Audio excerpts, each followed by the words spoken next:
Oggi vedremo Turismo. Today we're going to test Turismo 7.0, an inflatable boat that, in spite of its name, has an overall length of 7.5 metres and is the forerunner of a new range of LOMAC.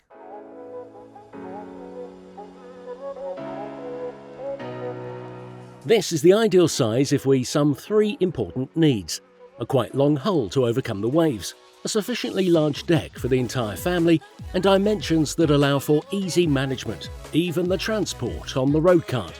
We are not aboard the most economical inflatable on the market because LOMAC builds its boats with high-quality materials and criteria. It is an historic Italian shipyard with more than 60 years of experience, so it knows how important it is to devote a lot of attention to even a mid-range model.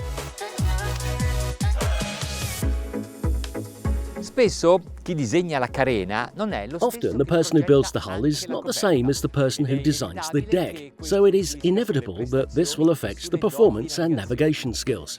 On the contrary, LOMAC entrusted the design of this boat to Federico Fiorentino, who's also been in charge of the Adrenalina and Gran Turismo ranges, so together they developed the deck design.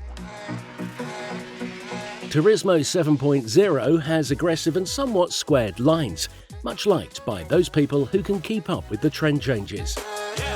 With these sizes, every detail must be carefully taken care of to differentiate yourself from competitors, even taking care, for example, of details such as drainage gutters.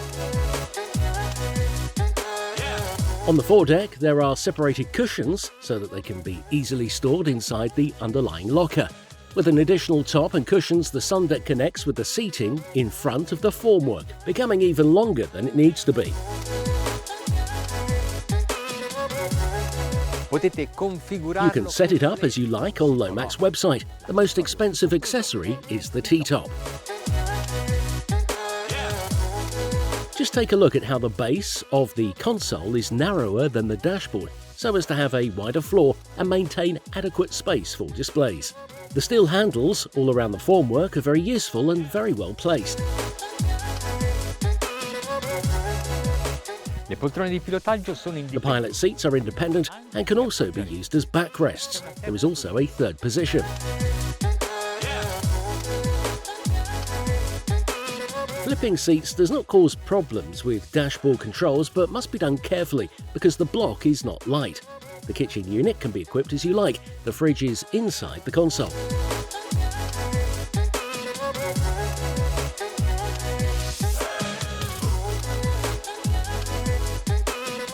In the centre of the cockpit there is a table that can be converted into a sun deck, and all around there are the sofas. The side backrests fit on the coamings, minimising their space. The split crowning backrest can also serve as a headrest.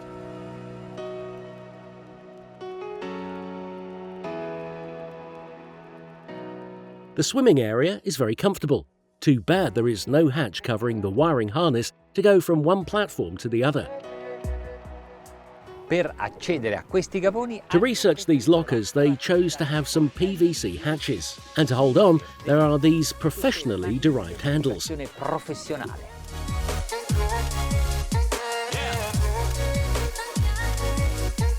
flooring is covered with a synthetic material, the sea deck.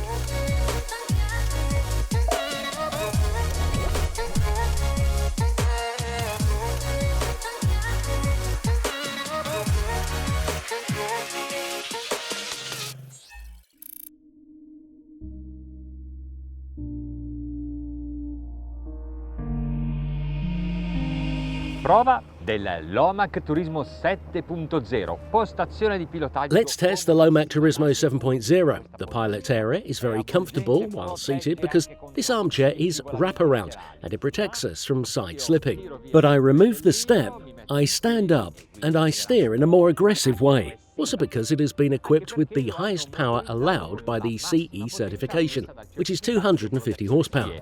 Vale a dire 250 cavalli. As you can see, the engine is a Mercury.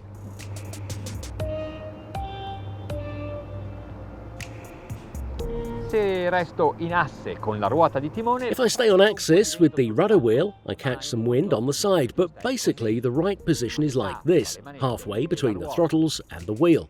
Here you are protected by the windshield.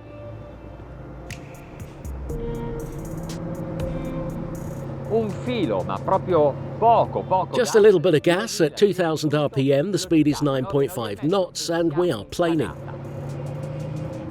Provare un gommone con la massima motorizzazione. Testing an inflatable boat at its maximum power gives us important information. First of all, is the boat capable of withstanding the maximum speed that this engine will allow us to reach? Second, could we perhaps choose engines more suitable for cruising and less powerful? Last but not least, does the weight of the transom unbalance our trim? Ultimo in ordine di importanza, il peso sullo specchio. Ci sbilancia l'assetto? A giudicare da questo primo contatto con il mezzo, direi di no. Judging from the first approach with the boat, I would say no. The balance is ideal. The inflatable boat has an angle of attack of a couple of degrees, and this speed, 15 knots, is just right for dealing with even the worst conditions. Oggi la giornata è fantastica e se scelgo una Today it's a wonderful day, and if I choose to navigate at 20 knots of speed, I feel like I'm in my living room. Consumption is 1 litre per mile. You can easily calculate your range.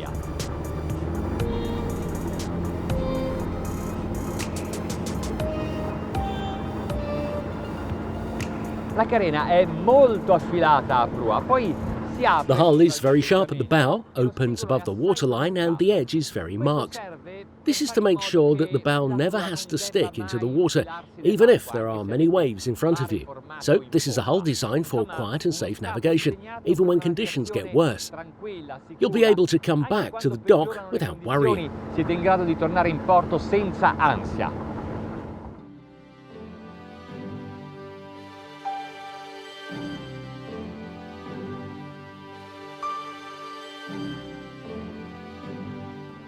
Aft there is a very narrow dihedral angle, a very deep V of 20 degrees, but it's not as exaggerated as the Greeks' inflatables.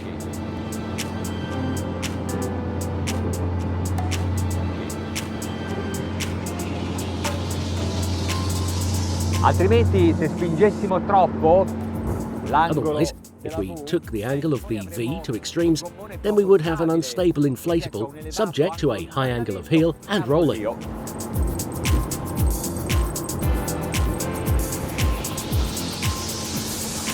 Ho alzato la velocità a 25 nodi. Il consumo è rimasto. I increased the speed to 25 knots, but consumption didn't change. We are still at 1 litre per mile. Let's give some more gas. So, as I can feel the angle of attack is decreasing, I give a little trim to raise the tip. Do un po' di trim per alzare il naso.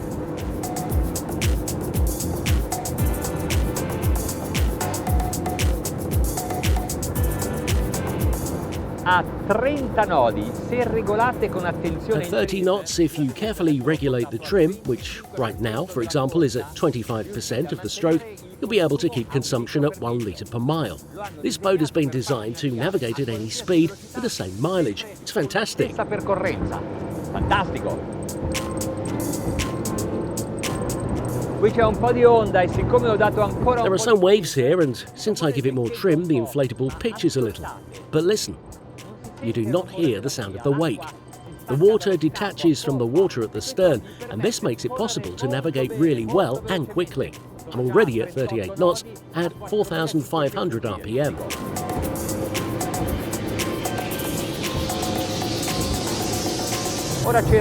Now I'm going to look for the maximum cruising speed, which is around 4,800 RPM and a speed of 40 knots. It's 40 knots of cruising speed on a 7-metre inflatable. Allora ho preso confidenza.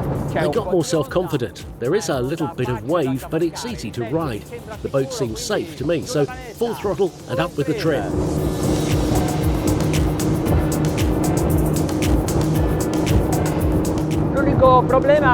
The only problem is that the cushions in the back are flying away.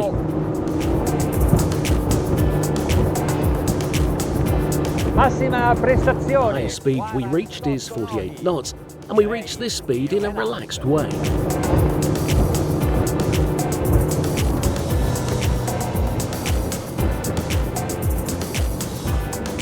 Potete decidere voi se questo... You can choose if this is an inflatable suitable to go on a day trip, the family, or to race on the water with your friends. It only depends on the power, because this boat can do anything. I choose 200 horsepower to navigate with my grandson, but if I were alone, I'd choose this 250 horsepower engine. Metterei questo 250.